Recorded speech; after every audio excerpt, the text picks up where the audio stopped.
batotan yang satu ini kan?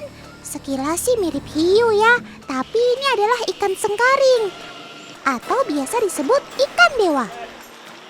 Beberapa daerah di Jawa masih menganggap ikan dewa sebagai hewan keramat. Banyak yang percaya kalau ikan ini adalah jelmaan tentara kerajaan zaman dahulu, sehingga harus disucikan dan dikeramatkan. Berbeda dengan di daerah lain, di Pasuruan, tepatnya di kolam pemandian alam Banyu Biru, ikan dewa ini merupakan peninggalan dari Mbah Tombro yang kemunculannya sangat tidak terduga. Mbah Tombro adalah salah satu prajurit Majapahit yang akhirnya menetap di Desa Sumberjo, Kecamatan Winongan, Kabupaten Pasuruan. Mbah Tombro hidup bersama dengan Mbah Kebut yang akhirnya membuat pemukiman baru di sana. Suatu hari, kerbau peliharaan Mbah Tombro dilepas dari kandangnya untuk mencari makan. Tapi ditunggu sampai sore, kerbau miliknya tak kunjung pulang. Akhirnya Mbah Tombro coba mencarinya ke dalam hutan. Tanpa kesulitan, akhirnya Mbah Tombro menemukan mereka yang sedang terjebak dalam lumpur. Mbah Tombro pun langsung mengambil 4 lembar daun keladi, kemudian menaruhnya di depan kaki kerbau. Dan seketika, kerbau langsung bergerak keluar dari kubangan lumpur dan pulang ke kandangnya. Tidak disangka, dari tempat terperangkapnya kerbau, keluar air jernih yang memenuhi kolam tersebut. Dan di balik batu yang ada di dasar kolam, terlihat ada 2 ekor ikan sengkaring. Yang sampai saat ini sudah bertambah jumlahnya menjadi ratusan ekor. Jangan dikemana-manakan, harus sama-sama merawat kan gitu. Makanya tidak boleh ambil ikan dari sini. Sampai sekarang tidak berani orang-orang. Kecuali kalau sudah keluar pagar, itu bisa direbus sama orang-orang keluar pagar. Kalau di dalam pagar meskipun mati sekian, dikubur. Wah, pantes aja ikan di sini jumlahnya banyak banget. Selain keberadaannya sangat dijaga, masyarakat sekitar juga tidak ada yang berani mengambilnya tuh. Katanya sih, kalau ada orang yang berniat jahat dan ingin menangkap ikan di sini, hal-hal aneh bakalan terjadi. Bener nggak ya? Coba kita tanya sama pengunjung yang ada di sini yuk. Intinya sih kalau masalah mitos, saya juga kurang percaya. Masalahnya kita cukup percaya sama Tuhan, udah gitu aja. Tapi mungkin tadi pagi tuh ada orang yang kayak buat minum aja sih. Lihat sendiri tadi pagi ada orang yang mungkin dari daerah pegunungan atau gimana, kepercayaan mesti ya. Yaitu ngambil airnya aja udah dibawa pulang. Terus mandi di sini sebentar lagi. Kecuali ada orang yang niatnya jelek. Ya, saya sendiri ya sering ketemu orang-orang seperti itu. Masuk katanya itu tujuannya ingin cari ikan. Nggak taunya dilihat ular. Dilihat lagi ular. Semua seperti satu kolam itu isi ular semua. Jadi lari orangnya. Ih, serem banget ya teman. Mending buang jauh-jauh deh pikiran jelek kayak gitu. Toh pikiran jelek itu kan sumber dari keterpurukan. Mending pikirin hal-hal yang baik aja, supaya hasilnya baik juga buat kita. Kolam ini awalnya hanya digunakan oleh para raja dan ratu kerajaan saja. Mereka percaya kalau air di kolam ini dapat membuat mereka awet muda tuh. Otan jadi mau ikutan berenang di sana. Siapa tahu Otan jadi awet muda juga.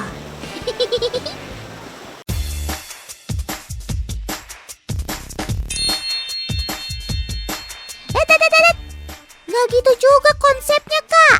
Ini sih akal-akalan tim si Otan aja ya. Masa bisa berubah secepat itu? Kalau mau terlihat muda, ya perawatan dan makan makanan yang sehat. Dijamin badan dan wajah pasti bakal terlihat lebih muda. Sama jangan lupa olahraga, minum air putih dan istirahat yang cukup ya. Oh iya teman, sumber mata air di Indonesia ini memang banyak banget. Tapi tidak semua mata air digunakan sebagai pemandian alam oleh para raja. Kenapa? Karena hanya sumber mata air terbaiklah yang bisa digunakan untuk mandi ataupun minum. sumber mata air yang kaya akan mineral dan senyawa alami di dalamnya. Selain menyegarkan, sumber air yang kaya akan mineral juga dapat meningkatkan kesehatan tulang, menjaga kesehatan jantung dan pembuluh darah, menyehatkan sistem pencernaan, dan meningkatkan imun tubuh.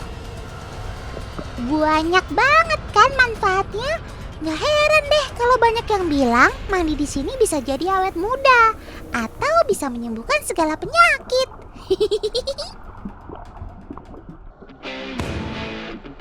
Terdapat ratusan ekor ikan sengkaring di dalam kolam seluas hampir 1000 meter kubik ini, teman. Dan yang unik, ada 2 jenis ikan sengkaring yang bisa kalian lihat di sini. Yang pertama, ikan sengkaring yang biasa muncul di permukaan. Dan yang satu lagi yang biasa diam di dasar kolam. Perbedaannya terletak pada ukuran dan juga warna sisiknya. Kalau yang biasa muncul ke permukaan, umumnya berwarna hitam kecoklatan dan berukuran kecil atau sedang. Sedangkan yang ada di dasar kolam, warnanya hitam kebiruan dan ukurannya terbilang besar. Umumnya yang berwarna kebiruan ini kalau muncul ke permukaan hanya untuk mencari makanan saja tuh. Dan warnanya akan lebih pucat ketika muncul ke permukaan dibanding yang lainnya.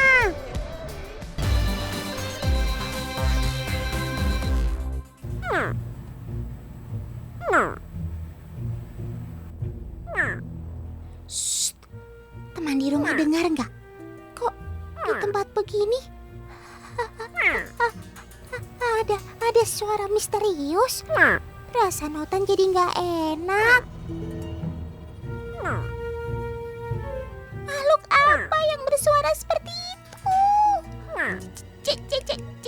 Jangan.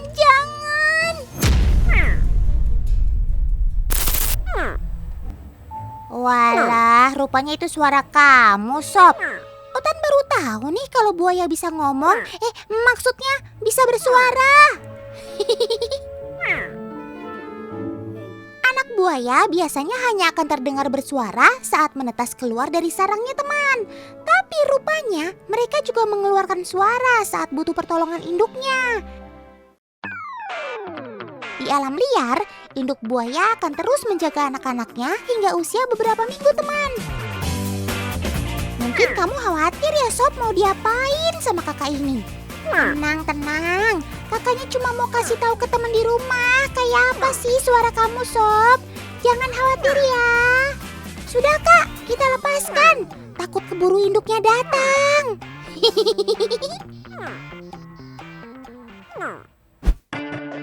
Loh, Kak, buayanya kenapa?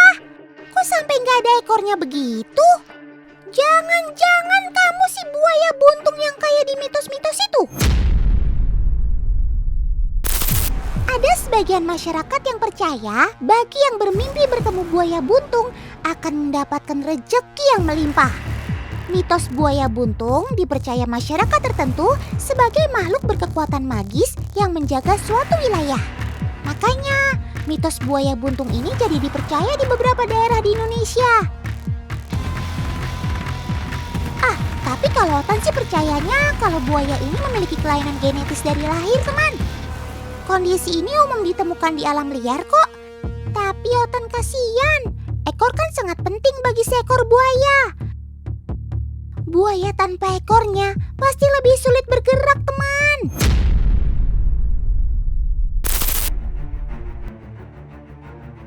Loh, Kak, kenapa buaya buntungnya dibalik seperti itu? Oh, rupanya agen Otan ini akan coba membuktikan pentingnya ekor pada kita, teman. Tuh kan, si buayanya kesulitan membalikkan tubuhnya. Semangat, Sob. Otan yakin kamu bisa.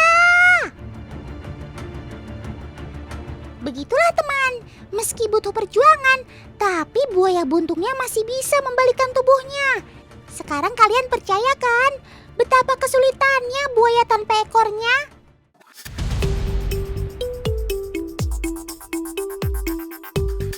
Berbeda dengan buaya berekor normal. Hop! Tuh kan, mudah saja bagi mereka yang berekor untuk memutar tubuhnya ke posisi normal. Ekor buaya memiliki peran untuk membantu mereka saat berenang, mempertahankan diri hingga meloncat keluar air, teman. Sebagai satwa semi-akuatik, buaya sudah pasti jagonya di dalam air. Tapi coba sekarang kita buktikan, bagaimanakah kemampuan buaya buntungnya saat di dalam air?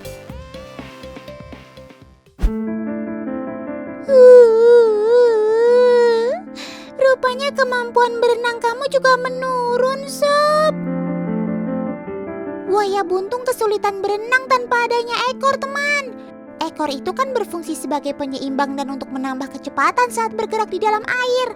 Tapi Otan salut sama kamu, Sob. Kamu tidak mudah menyerah, tetap berusaha keluar dari kondisi sulit. Otan kebayang, kamu jadi susah kalau mau mengejar mangsa kan? Tuh lihat, kalau buaya berekor, langsung melesat cepat menggunakan ekornya untuk berenang. Pasti berguna banget kan saat berburu ataupun melarikan diri dari bahaya? Sepertinya si buaya buntungnya lebih suka naik ke darat daripada berdiam di dalam air. Ya udah sana, kalau kamu lebih nyaman berjemur di darat, Sob. Hei, Paman, berhenti! Bawa apa itu? Kalian mencurigakan sekali. Pakai ditutupi kain hitam segala. Gak salah lagi, pasti paman-paman ini sudah berbuat jahat. Loh, kok dibawa masuk ke kandang buaya? Jangan.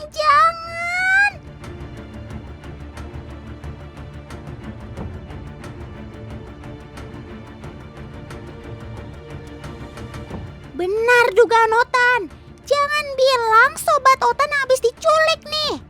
Tuh lihat aja, kaki dan mulutnya dililit lakban. Matanya juga sengaja ditutup.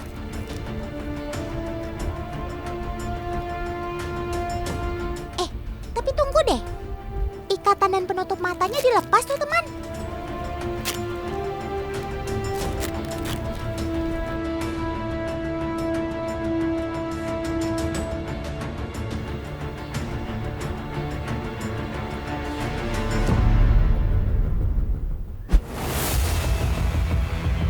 Ngomong-ngomong soal warnanya yang terang, masyarakat di Indonesia sering mengaitkan buaya albino ini dengan mitos buaya putih, teman. Mitos buaya putih dipercaya sebagai hewan gaib yang kerap muncul untuk menjaga suatu wilayah, teman. Sebagian masyarakat mempercayai barang siapa yang berniat jahat di wilayah kekuasaan si buaya putih, maka akan bernasib celaka. Tapi kalau Otan ketemu buaya putih sih, Otan percaya mungkin mereka mengalami kondisi kelainan genetis seperti albino ataupun leukistik, teman.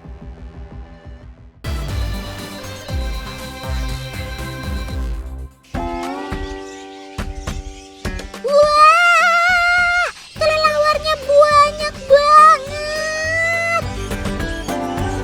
Teman, kali ini Otan ada di Kota Kalong. Tepatnya di Watan Sopeng, ibu kota Kabupaten Sopeng, Sulawesi Selatan. Setiap hari, ribuan kalong ini berkeliaran di seluruh penjuru kota.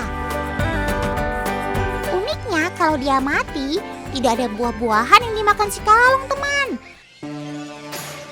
Masyarakat di sini percaya kalong ini sudah ada sejak zaman Raja Sopeng pertama, bernama Raja Late Mamala, beratus tahun lalu.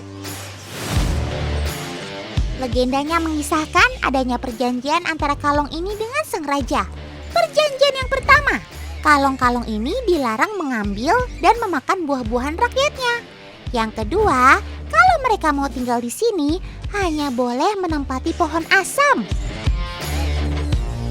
Dan yang ketiga, raja meminta agar kalong-kalong ini memberikan pertanda untuk rakyatnya jikalau akan terjadi musibah atau bencana, agar rakyatnya bisa bersiap. Luar biasa. Otan jadi senang deh habis dengar kisah kayak begini. Dari buku yang Otan baca, di kota Sopeng terdapat peninggalan komplek Istana Raja yang dibangun pada tahun 1261 Masehi. Uniknya, sejak dulu sampai sekarang, kota ini selalu dijaga oleh ribuan kelelawar. Konon, pasukan kelelawar ini ditugaskan oleh Raja Sopeng untuk menjaga keselamatan warga.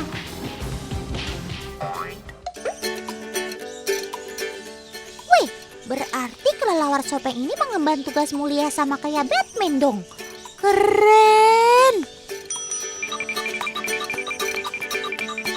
Teman, kelelawar buah atau kalong ini memiliki nama keren Giant Fruit Bats atau Flying Foxer.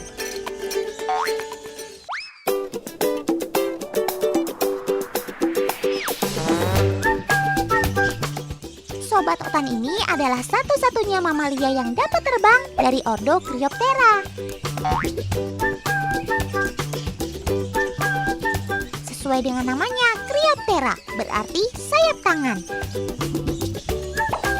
Dinamakan demikian karena kaki depan pada kelelawar bermorfologi membentuk sayap.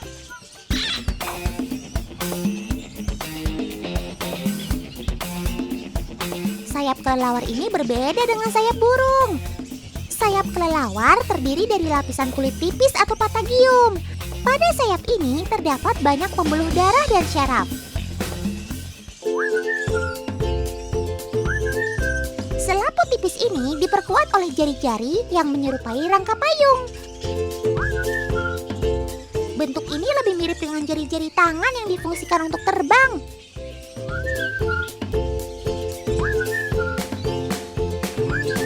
Makanya, walaupun bersayap tipis, kalong sangat mahir dalam bermanuver.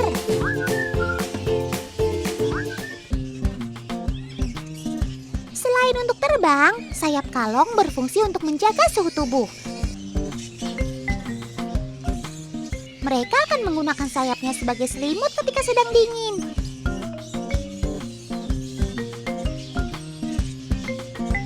Dan mengipaskan sayapnya ketika sedang panas.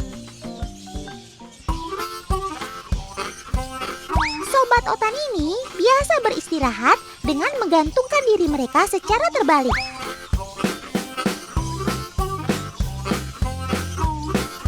Batang dan dahan pohon adalah tempat favorit mereka. Kemampuan jungkir balik seperti ini sangat ditunjang dari bentuk kaki.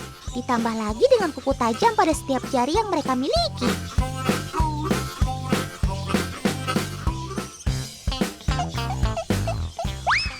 Meskipun begitu, sahabat Otan ini tidak pernah kesepian karena mereka hidup berkoloni atau berkelompok. Satu koloni terdiri dari ratusan bahkan ribuan